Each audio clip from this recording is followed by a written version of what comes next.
जय हिंद सभी को। और बेटा, इस वीडियो में हम लोग डिस्कस करेंगे आपके कालीबाई मेधावी जो स्कूटी योजना है इसके नियमों को लेकर के। क्योंकि बहुत सारे बच्चे इसका फॉर्म भरेंगे, तो कौन कौन आवेदन कर सकते हैं, कौन कौन नहीं कर सकते, कौन कौन से डॉक्यूमेंट्स की आवश्यकता है, लास्ट डेट क्या है, हार्ड कॉपी जमा होगी या नहीं होगी, इन सब को लेकर के डिस्कस करेंगे। तो पहले तो आप लोग पूरा वीडियो देखें और उसके बाद यदि आपके कोई सवाल हो तो आप कमेंट करें। लेकिन बिना वीडियो देखे यदि आप लोगों ने कमेंट किया और उसका जवाब यदि वीडियो में हुआ तो मैं रिप्लाई नहीं करूंगा। इस चीज़ का आप लोग ध्यान रखें। इसलिए कम से कम 8-7 मिनट का ये वीडियो बनेगा, तो मैं उम्मीद करता हूँ कि आप लोग पूरा वीडियो ज़रूर देखें और एक दूसरे के साथ साझा करें, शेयर करें, तो ये बहुत उपयोगी वीडियो आप लोगों के लिए हो सकता है। देखिए, नंबर 1 पहली चीज़, ये योजना 2020 से शुरू हुई थी और अभी भी चल रही है। इसमें मैं देवनारायण योजना को लेकर के भी बातें साझा करूंगा, लेकिन देवनारायण योजना में इसमें एक अंतर है, बेसिक अंतर है, वो मैं बाद में साझा करूंगा। देवनारायण स्कूटी वाले बच्चे सिर्फ एमबीसी के स्टूडेंट भर सकते हैं, जिसमें 5 जातियाँ शामिल है। उसको लेकर के अलग से वीडियो भी बनाया जा सकता है, लेकिन अभी मैं इसी में डिस्कस आप लोगों के साथ करूँगा।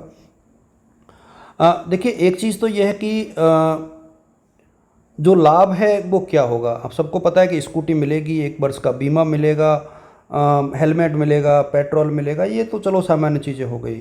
अच्छा, कौन कौन से बच्चे जो हैं फॉर्म भर सकते हैं, तो मैं आपको बता दूं कि जितने भी फॉर्म भरे जाएंगे उसमें से 50% बच्चे जो हैं वो सरकारी स्कूलों में पढ़ने वाले हैं।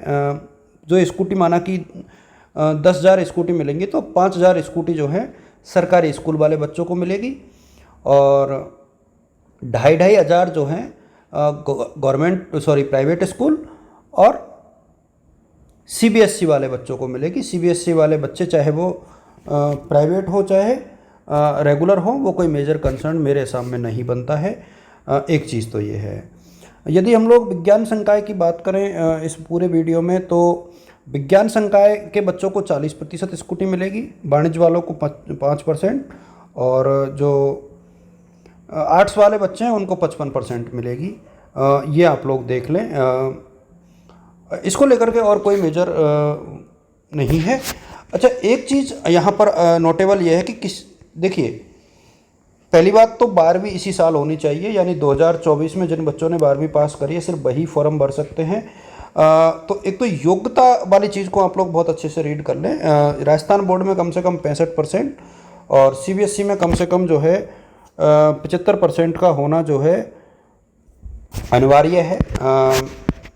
ये आप लोग नोटिस करके रखें।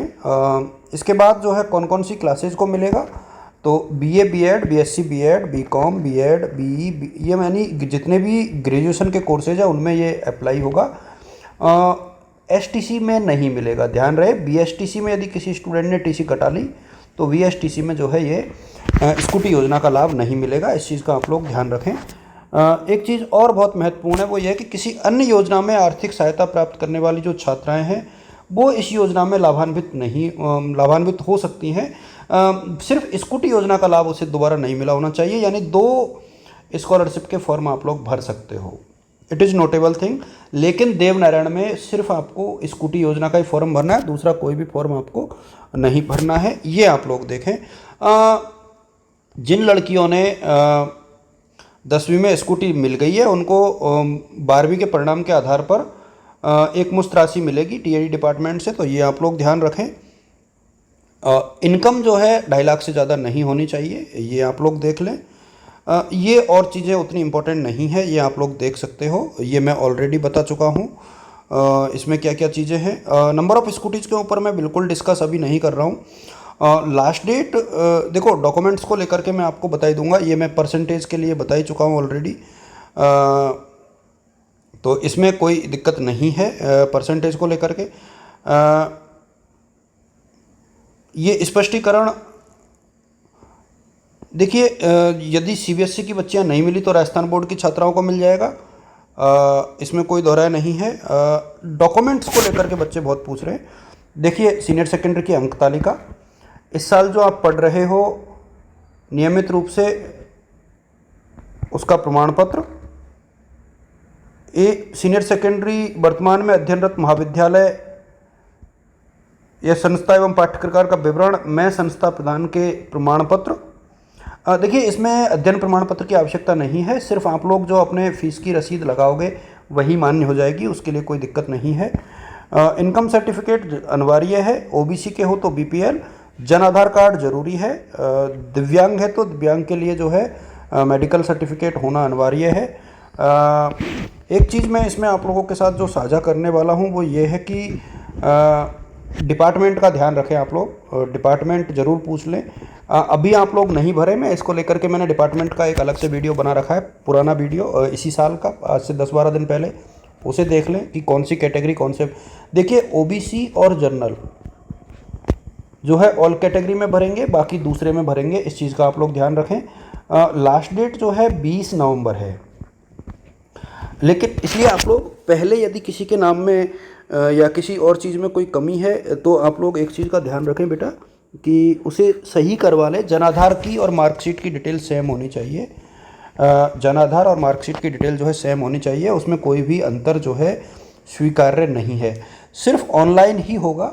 एक चीज़ आप ध्यान रखें, पात्र छात्राओं का आवेदन ऑनलाइन होगा और डॉक्यूमेंट्स अपलोड हो जाएंगे, कोई भी कॉपी फिलहाल जमा नहीं होगी।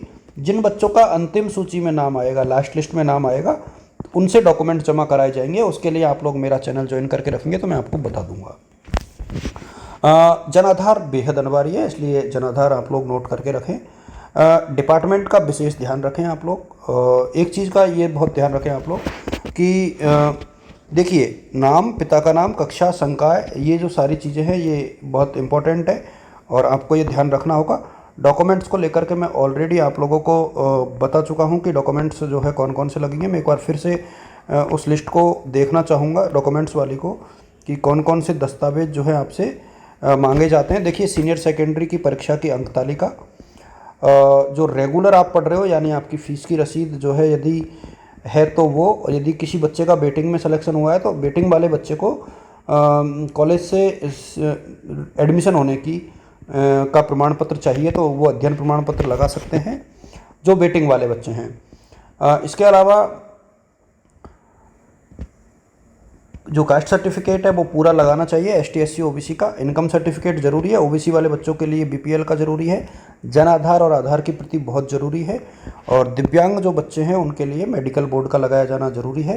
ध्यान रहे 20 नवंबर अभी लास्ट डेट है, आप लोग आराम से फॉर्म भरें, पहले जन आधार और दूसरी डिटेल को कंप्लीट करा लें। जब आपको सारी डिटेल की श्योरिटी हो जाए कि हाँ अब कोई दिक्कत नहीं है तभी आप लोग फॉर्म भरें।